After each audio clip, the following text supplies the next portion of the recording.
భగవంతుడు మరణిస్తాడా?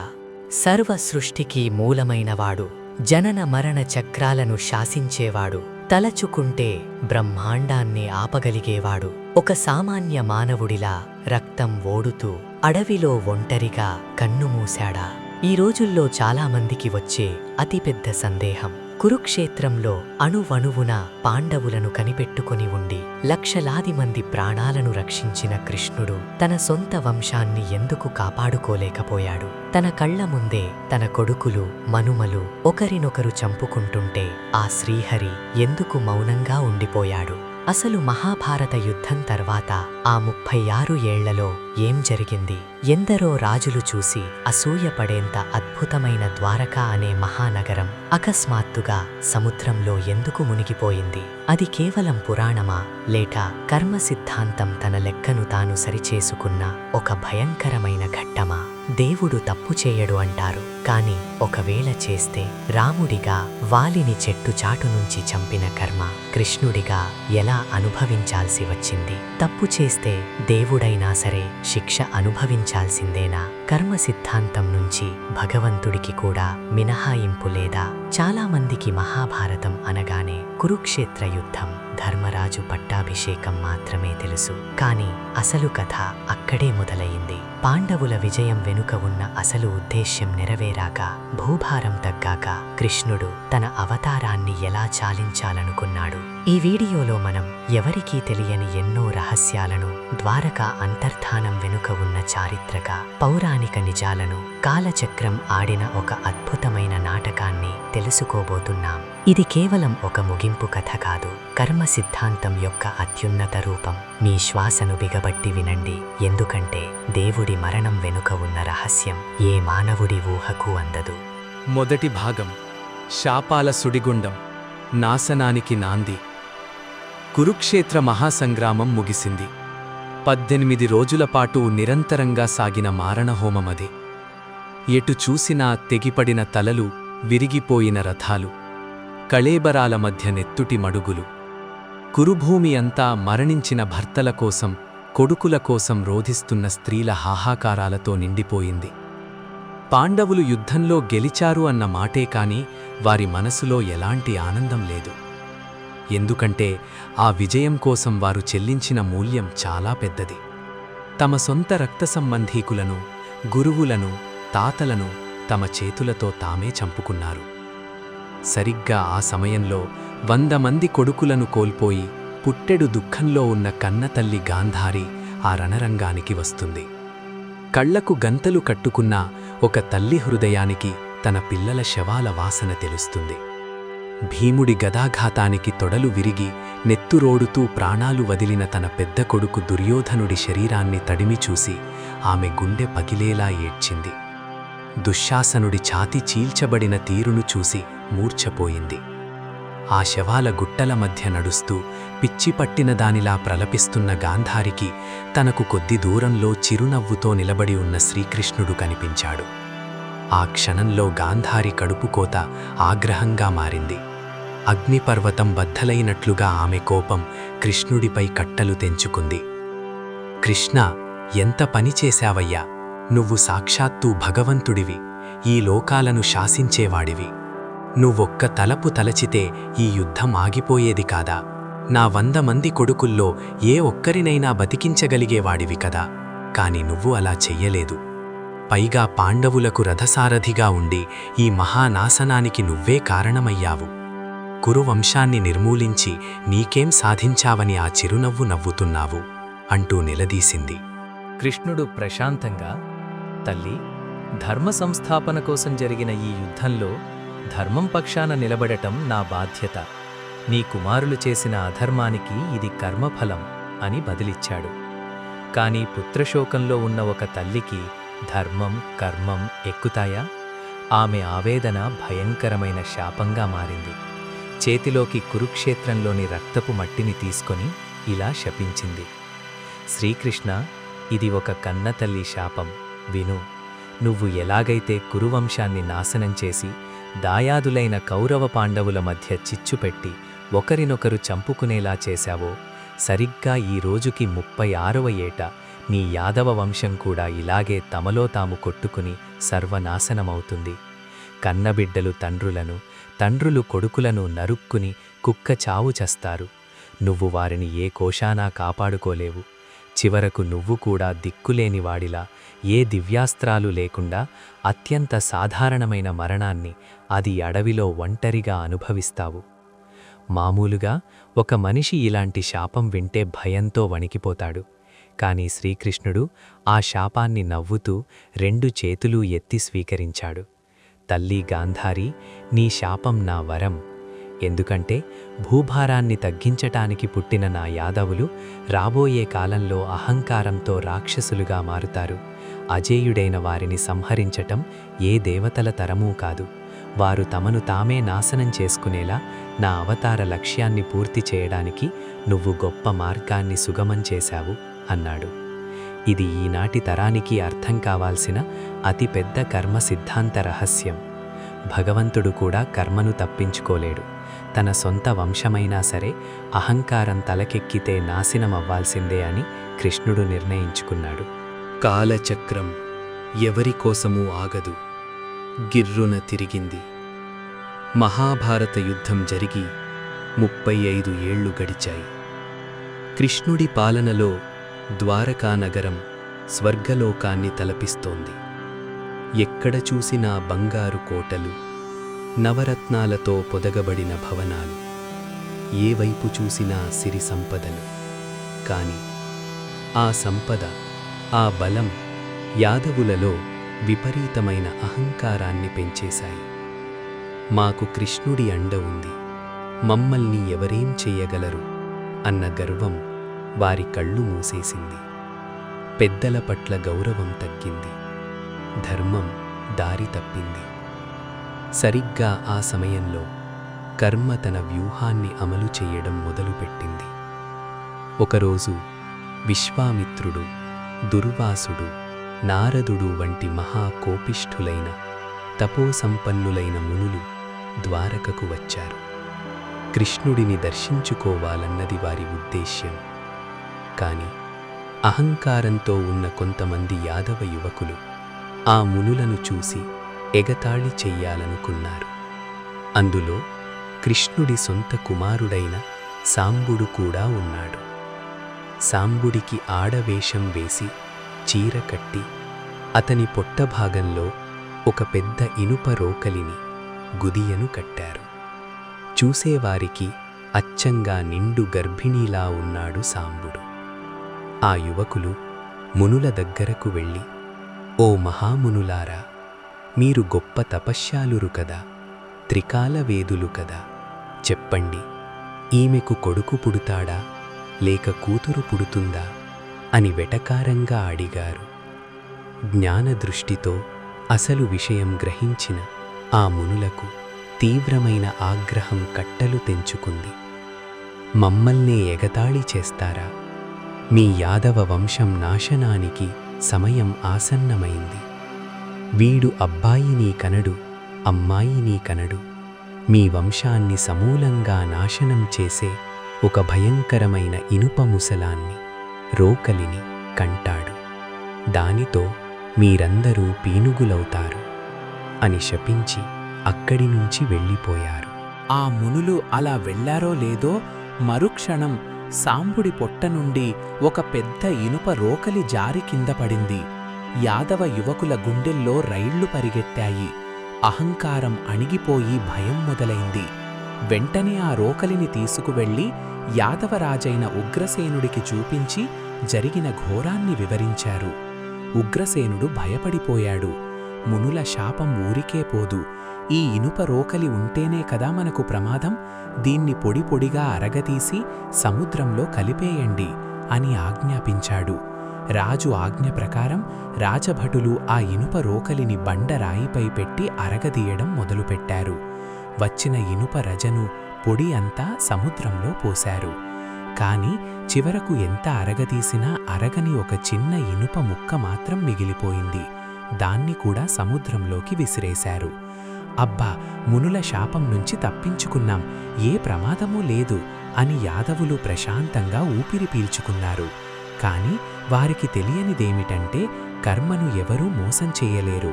కర్మను తప్పించుకోవాలని మనం చేసే పనులే తిరిగి మనల్ని ఆ కర్మ వైపు నడిపిస్తాయి. సముద్రంలో వారు పోసిన ఆ ఇనుప పొడి అంతా అలల తాకిడికి కొట్టుకువచ్చి ప్రభాస తీరంలో సముద్రపు ఒడ్డున ఎరక అనే ఒక రకమైన గడ్డిలా మొలిచింది. ఆ గడ్డి ఆకులు కత్తుల్లా పదునుగా ఉన్నాయి. ఇక మిగిలిన ఆ చిన్న ఇనుప ముక్కను నీటిలో ఉన్న ఒక చేప మింగింది. ఆ చేపను ఒక జాలరి పట్టి దాని కడుపు కోయగా అందులో ఆ ఇనుప ముక్క దొరికింది. దాన్ని వాడు ఒక బోయవాడికి అమ్మాడు. ఆ బోయవాడి పేరు జర. ఆ జర అనే బోయవాడు ఆ చిన్న ఇనుప ముక్కను తన బాణాడికి ములికిగా అమర్చుకున్నాడు. నాశనానికి బీజం పడిపోయింది. మునుల శాపం రూపం మార్చుకుంది. ఎరక గడ్డి రూపంలోనూ జరా బాణం రూపంలోనూ మృత్యువు పొంచి ఉంది. ఇదంతా కృష్ణుడికి తెలుసు. కాని ఆయన నిశ్శబ్దంగా తన నాటకంలో తాను మునిగిపోయాడు. కాలచక్రం 36వ సంవత్సరంలోకి అడుగుపెట్టింది. ద్వారకలో చావు గంటికలు మోగడం మొదలైంది. 2వ భాగం ప్రభాసతీర్థం యాదవ వంశ జలసమాధి. 35 ఏళ్ల సువర్ణ యుగం ముగిసింది. కర్మసిద్ధాంతం తన 36వ ఏట అడుగుపెట్టింది. అప్పటి వరకు సిరి సంపదలతో తూలతూగిన ద్వారకానగరంలో ఇప్పుడు మునెన్నడూ లేని అపశకునాలు కనిపిస్తున్నాయి. ప్రకృతిమాత హెచ్చరికలు పంపుతోంది. కాని అహంకారంలో ఉన్న యాదవులు వాటిని గమనించలేదు. ద్వారకలో ఆకాశం వింతరంగులోకి మారింది. పగటిపూట కూడా నక్షత్రాలు కనిపిస్తున్నాయి. సముద్రపు అలైల చప్పుడు భయంకరంగా వినబడుతోంది. వింత వింత పక్షులు నగరంపై వాలుతున్నాయి. రాత్రిపూట నక్కలు, గుడ్లగూబలు నగరం నడిబొడ్డున అరుస్తూ మృత్యువును ఆహ్వానిస్తున్నాయి. ప్రతి ఇంట్లో ఎలుకలు విపరీతంగా పెరిగిపోయాయి. అవి ఎంత భయంకరంగా మారాయంటే నిద్రపోతున్న మనుషుల జుట్టును, గోళ్లను కొరుకుతున్నాయి. అద్దంలో ముఖం చూసుకుంటే తన రూపం తనకు కాకుండా ఎవరో వికృతమైన వ్యక్తి రూపం కనిపిస్తోంది. ఒకనాడు శ్రీకృష్ణుడి ఆయుధాలు ఒక్కొక్కటిగా ఆయనను వదిలి వెళ్ళిపోవడం మొదలుపెట్టాయి. సాక్షాత్తు విష్ణుమూర్తి ఆయుధమైన సుదర్శన చక్రం ఆకాశంలోకి ఎగిరిపోయి మాయమైపోయింది. ఆయన శంఖం పాంచజన్యం, గద కౌమోదకి కూడా ఆయన్ని వీడి వెళ్ళాయి. శ్రీకృష్ణుడి రథం, గుర్రాలు సముద్రం మీదుగా పరుగెత్తి అదృశ్యమయ్యాయి. సర్వశక్తిమంతుడైన పరమాత్మ దగ్గర ఇప్పుడు ఎలాంటి ఆయుధాలూ లేవు. ఒక సామాన్య మానవుడిలా ఆయన మిగిలిపోయాడు. కృష్ణుడికి అర్థమైపోయింది కాలమాసన్నమయ్యందిని. ఆయన యాదవ నాయకులందరినీ పిలిచి ఇలా అన్నాడు: వంశస్థులారా, ద్వారకలో అపశకునాలు పెరిగాయి. ఇది మనకు క్షేమం కాదు. సముద్రం మన నగరాన్ని ముంచెత్తబోతోంది. కాబట్టి అందరం వెంటనే ప్రభాసతీర్థం అనే పుణ్యక్షేత్రానికి వెళ్ళి అక్కడ ఉపవాసాలుండి దానధర్మాలు చేసి మన పాపాలను కడుక్కుందాం. అదే మనకు రక్ష. కృష్ణుడి మాట విని యాదవులందరూ తమ తమ కుటుంబాలతో అపారమైన ధనకనక వస్తువాహనాలతో ప్రభాసతీర్థానికి, నేటి సోమనాథ సమీపంలోని సముద్ర తీరానికి చేరుకున్నారు. కాని విధి ఆడిన వింత నాటకం చూడండి. పాప పరిహారం కోసం వెళ్లిన యాదవులు అక్కడకు వెళ్ళాక విచ్చలవిడితనాన్ని అలవర్చుకున్నారు. మైరేయకం అనే ఒక భయంకరమైన మత్తు పానీయాన్ని వారు వెంట తెచ్చుకున్నారు. ఆ మద్యం తాగిన తర్వాత వారిలో ఉన్న విచక్షణ పూర్తిగా నశించిపోయింది. ఒకరిపై ఒకరికి ఉన్న పాత కక్షలు, అసూయలు నిద్రలేచాయి. సరిగ్గా అదే సమయంలో ఒక విందు జరుగుతుండగా సాక్షాత్తు కృష్ణుడి ప్రధాన అనుచరులైన సాత్యకి మరియు కృతవర్మ మధ్య గొడవ మొదలైంది. వీరిద్దరూ మహాభారత యుద్ధంలో గొప్ప వీరులు. సాత్యకి కృష్ణుడి పక్షాన పాండవుల తరపున పోరాడాడు. కృతవర్మ కౌరవుల తరపున పోరాడాడు. మత్తులో ఉన్న సాత్యకి కృతవర్మను చూసి హేళనగా నవ్వాడు. కృతవర్మ, యుద్ధవీరుడివి అని చెప్పుకుంటావు కదా, కురుక్షేత్ర యుద్ధంలో అర్ధరాత్రిపూట నిద్రపోతున్న ఉపపాండవులను, ద్రౌపది బిద్దలను అతి నీచంగా చంపిన పిరికివాడివి నువ్వు. నీ ముఖం చూపించుకోవడానికి సిగ్గుగా లేదా అని అరిచాడు. కృతవర్మకు కోపం నషాళానికి అంటింది. నువ్వు మాట్లాడతావా సాత్యకి? యుద్ధంలో చేతులు తెగిపోయి నిరాయుధుడై ప్రాయోపవేశం చేస్తున్న భూరిశ్రవుడి తలను అతి కిరాతకంగా నరికిన నీచుడివి నువ్వు. నీకంటే గొప్పవాడిని నేనే అని బదులిచ్చాడు. ఆ మాటలతో గొడవ ముదిరింది. చుట్టూ ఉన్న యాదవులందరూ 2 వర్గాలుగా విడిపోయారు. కొందరు కృతవర్మకు మద్దతిచ్చారు, మరికొందరు సాత్యకి వైపు నిలబడ్డారు. క్షణాల మీద కత్తులు బయటకు తీశారు. సాత్యకి ఒకే దెబ్బతో కృతవర్మ తలను నరికేశాడు. అది చూసిన మిగిలిన యాదవులు పిచ్చి పట్టినట్లు ఒకరిపై ఒకరు దాడి చేసుకున్నారు. కొడుకులు తండ్రులు చంపుతున్నారు, అన్నలు తమ్ముల గుండెల్లో కత్తులు దింపుతున్నారు. అప్పటి వరకు అన్నదమ్ములుగా ఉన్న యాదవ వంశం ఒకే ఒక్క నిమిషంలో శ్మశానంలా మారిపోయింది. కృష్ణుడు వారిని ఆపాలని ప్రయత్నించాడు, కానీ మత్తులో ఉన్నవారు సాక్షాత్తు పరమాత్మనే ఎదిరించారు. కృష్ణుడి కళ్ల ముందే ఆయన పెద్ద కొడుకు ప్రద్యుమ్నుడు దారుణంగా హత్య చేయబడ్డాడు. మనవడు అనిరుద్ధుడు ప్రాణాలు కోల్పోయాడు. యాదవుల దగ్గరున్న కత్తులు బాణాలు ముక్కలైపోయాయి, కానీ వారు ఆవేశంతో రగిలిపోతున్నారు. అప్పుడు వారికి సముద్రపు ఒడ్డున మొలిచిన ఎరక గడ్డి కనిపించింది. ఆ గడ్డిని పీకి ఒకరినొకరు కొట్టుకోవడం మొదలుపెట్టారు. గుర్తుందా, మొదటి భాగంలో మనం చెప్పుకున్న మునుల శాపం? ఆ ఇనుప రోకలి పొడి నుండే ఈ గడ్డి మొలిచింది. అది చూడటానికి గడ్డిలా ఉన్నా చేతిలోకి తీసుకోగానే అది ఒక బలమైన ఇనుప రోకలిలా, ముసలంలా మారిపోతుంది. ఒక్కొక్క గడ్డిపోచ ఒక్కొక్క మృత్యుపాశంలా మారింది. ఆ గడ్డితో కొట్టుకుంటుంటే తలలు బద్దలవుతున్నాయి, ఎముకలు విరిగిపోతున్నాయి. కేవలం కొన్ని గంటల వ్యవధిలో లక్షలాది మంది యాదవ వీరులు ప్రభాస తీర్థంలో శవాలై పడిపోయారు. అజేయమైన ద్వారకా సైన్యం, ప్రపంచాన్ని గడగడలాడించిన యాదవ వంశం తనను తాను చంపుకొని నాశనమైపోయింది. కృష్ణుడు మౌనంగా ఆ నెత్తుటి మడుగుల మధ్య నడుచుకుంటూ వెళ్ళాడు. ఆయన ముఖంలో బాధ లేదు, ఎందుకంటే ఆయనకు తెలుసు, అహంకారం ముదిరినప్పుడు నాశనం అనివార్యమని. తన సొంత బిడ్డలైనా మనవళ్లైనా సరే ధర్మం తప్పినప్పుడు ప్రకృతి శిక్షించి తీరుతుందని లోకానికి చాటి చెప్పాడు. అక్కడ మిగిలింది కేవలం ఇద్దరే, శ్రీకృష్ణుడు మరియు ఆయన అన్న బలరాముడు. బలరాముడు ఇదంతా చూసి తట్టుకోలేకపోయాడు. ఆయనకు వైరాగ్యం కలిగింది. ఒక చెట్టు కింద కూర్చుని యోగ సమాధిలోకి వెళ్ళిపోయాడు. అది చూస్తున్న కృష్ణుడికి ఒక అద్భుత దృశ్యం కనిపించింది. బలరాముడి నోటి నుండి ఒక తెల్లని మహాసర్పం, 1000 పడగల ఆదిశేషుడు బయటకు వచ్చి సముద్రంలోకి వెళ్ళిపోయాడు. బలరాముడు తన అవతారాన్ని చాలించాడు. ఇప్పుడు ఈ విశాల విశ్వంలో కృష్ణుడు ఒంటరివాడయ్యాడు. భార్యలు, బిడ్డలు, రాజ్యం, సైన్యం అంతా మాయ. ఒక్క క్షణంలో శూన్యం ఆవరించింది.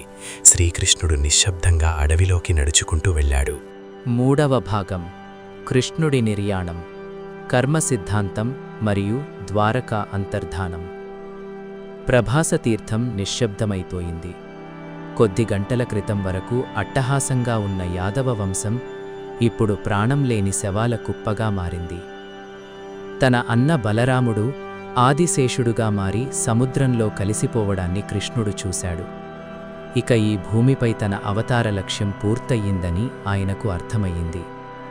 ఒకప్పుడు కోట్లాది మంది సైన్యం మధ్య రత్నఖచిత సింహాసనంపై కూర్చున్న ఆ ద్వారకాధీశుడు ఇప్పుడు ఒంటరిగా అడవిలోకి నడుచుకుంటూ వెళ్ళాడు.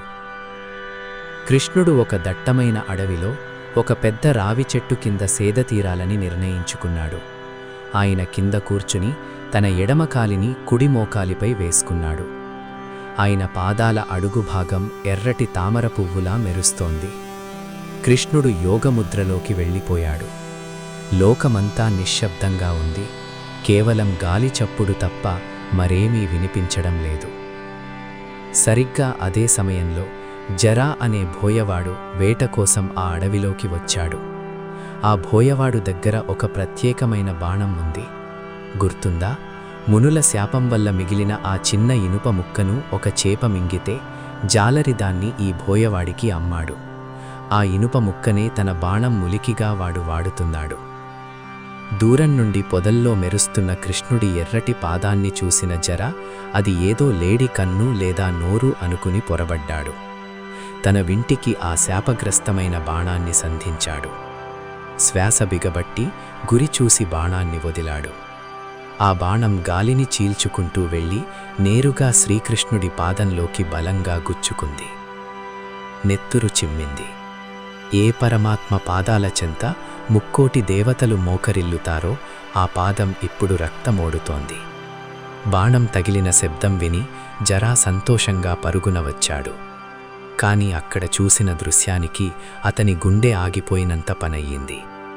తాను కొట్టింది లేడిని కాదు, సాక్షాత్తు జగన్నాటక సూత్రధారి అయిన శ్రీకృష్ణుడిని. జరా భయంతో వణికిపోతూ కృష్ణుడి పాదాలపై పడి వెక్కి వెక్కి ఏడ్చాడు. స్వామీ, ఎంత ఘోరం చేశాను! లోక బాంధవుడివి, నిన్ను చంపాలని చూడలేదు, ఏదో మృగమనుకుని బాణం వేశాను. నన్ను క్షమించకు స్వామి, ఇప్పుడే నన్ను చంపేయి, నాలాంటి పాపి బతకకూడదు అని రోదించాడు. కృష్ణుడు కళ్ళు తెరిచాడు. ఆయన ముఖంలో కోపం లేదు, కేవలం కరుణ నిండిన చిరునవ్వు మాత్రమే ఉంది. ఆయన జరను లేపి ఇలా అన్నాడు, జరా, నువ్వేడవకు, ఇందులో నీ తప్పు ఏమీ లేదు. ఇదంతా కర్మసిద్ధాంతం. పూర్వజన్మలో త్రేతాయుగంలో నేను రాముడిగా ఉన్నప్పుడు నీవు వానరరాజైన వాలివి. అప్పుడు నేను ఒక చెట్టు చాటు నుండి నిన్ను బాణం వేసి చంపాను. ఆ కర్మ ఈ రోజుతో పూర్తవ్వాలి. ఆ జన్మలో నేను నిన్ను చంపినందుకు ఈ జన్మలో నువ్వు నన్ను చంపావు. మన కర్మ లెక్క సరిపోయింది. నువ్వు నిమిత్తమాత్రుడిని మాత్రమే. ఇక నువ్వు సంతోషంగా స్వర్గానికి వెళ్ళు అని అతనికి మోక్షాన్ని ప్రసాదించాడు. చూశారా, భగవంతుడైనా సరే చేసిన కర్మకు బాధ్యత వహించాల్సిందే. రాముడిగా వాలిని చంపిన కర్మ కృష్ణుడిగా ఆయన అనుభవించాల్సి వచ్చింది. ఇదే కర్మసిద్ధాంతం యొక్క అత్యున్నత రూపం. ఎవరూ తప్పించుకోలేరు. ఆ తర్వాత కృష్ణుడు తన భౌతిక దేహాన్ని వదిలి దివ్య తేజస్సుతో వైకుంఠానికి పయనమయ్యాడు. కృష్ణుడు వెళ్ళిపోయిన మరుక్షణం నుంచి ద్వారకలో చీకటి ఆవరించింది. కృష్ణుడు పంపిన సమాచారంతో అర్జునుడు హుటాహుటిన ద్వారకకు చేరుకున్నాడు. అక్కడ ఉన్న విధ్వంసాన్ని చూసి అర్జునుడు కుప్పకూలిపోయాడు. కృష్ణుడు లేని లోకం అర్జునుడికి శూన్యంలా అనిపించింది. కృష్ణుడి భార్యలు, మిగిలిన స్త్రీలు, వృద్ధులు అర్జునుడిని పట్టుకుని రోధించారు. అర్జునుడు వారిని ఓదార్చి, ఇక్కడ ఉండటం క్షేమం కాదు. కృష్ణుడు లేని ద్వారకను సముద్రం మింగేస్తుంది. వెంటనే అందరూ బయలుదేరండి అని ఆజ్ఞాపించాడు. లక్షలాది మంది ప్రజలు తమ ఇళ్లను, జ్ఞాపకాలను వదిలేసి అర్జునుడి వెంట హస్తినాపురానికి బయలుదేరారు. వారు నగరం దాటుతున్న సమయంలో వెనక్కి తిరిగి చూశారు. ఆ దృశ్యం చూసి అందరూ నిశ్చేష్టులయ్యారు. మేఘాలను తాకేంత ఎత్తులో సముద్రపు రాకాసి అలలు ఎగిసిపడుతున్నాయి. బంగారం, వజ్రాలతో ధగధగలాడే ఆ అద్భుత నగరం ఒక్కసారిగా నీటిలో మునిగిపోతోంది. ఒక్కొక్క భవనం, ఒక్కొక్క గోపురం సముద్ర గర్భంలోకి జారిపోతున్నాయి. సముద్రుడు తన బిడ్డ అయిన ద్వారకను తన ఒడిలోకి తీసేసుకుంటున్నాడు. నిమిషాల వ్యవధిలో ప్రపంచం గర్వించే ద్వారకా నగరం ఉన్న చోట కేవలం నీరు తప్ప ఏమీ కనిపించలేదు. ద్వారక అంతర్ధానమైంది. అర్జునుడు వారందరినీ తీసుకుని వెళ్తుండగా దారిలో కొంతమంది దొంగలు, ఆభీరులు వారిపై దాడి చేశారు. లోకంలోనే గొప్ప విలుకాడైన అర్జునుడు తన గాంధీవాన్ని ఎక్కుపెట్టాడు. కాని ఆశ్చర్యం, అర్జునుడికి మంత్రాలు గుర్తురావడం లేదు. ఆ గాంధీవం అస్సలు వంగడం లేదు. అజేయుడైన అర్జునుడు సామాన్య దొంగలను కూడా ఎదిరించలేకపోయాడు. కృష్ణుడు లేని తన శక్తి ఏపాటిదో అర్జునుడికి అప్పుడు అర్థమైంది. కర్మ తన పని తాను పూర్తి చేసింది. పాండవుల శకం కూడా ముగింపుకు వచ్చింది.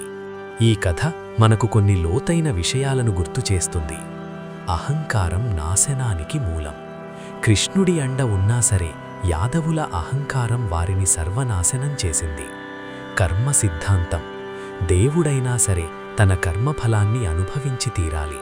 కర్మ నుండి ఎవరికీ మినహాయింపు లేదు. కాలచక్రం. కాలం ఎవరికోసం ఆగదు. సమయం వచ్చినప్పుడు ఎంతటి గొప్ప సామ్రాజ్యాలైనా మట్టిలో కలవాల్సిందే. నేటితరం వారు ఆలోచించాల్సిన విషయం ఏమిటంటే, సముద్రగర్భంలో దొరికిన ద్వారకా ఆనవాళ్లు ఇవన్నీ కేవలం కథలు కావని, ఒకప్పుడు మన చరిత్రలో జరిగిన సత్యాలని నిరూపిస్తున్నాయి. కృష్ణుడు మరణించలేదు, కేవలం తన అవతారాన్ని చాలించి మనకు కర్మ సిద్ధాంతం యొక్క గొప్పతనాన్ని నేర్పించి వెళ్ళాడు. ఈ ప్రయాణంలో మనం తెలుసుకున్నది ఒక్కటే: జీవితం ఒక కాలచక్రం. ఇక్కడ మనం చేసే ప్రతి పనికి ఒక ఫలితం ఉంటుంది. ఆ ఫలితాన్ని భగవంతుడైనా అనుభవించాల్సిందే. ఈ అద్భుతమైన ప్రయాణం మీకు నచ్చితే మీ మిత్రులతో పంచుకోండి. ఈ వీడియో ద్వారా కర్మ సిద్ధాంతం పట్ల మీకున్న అభిప్రాయాన్ని కమెంట్స్లో తెలియచేయండి.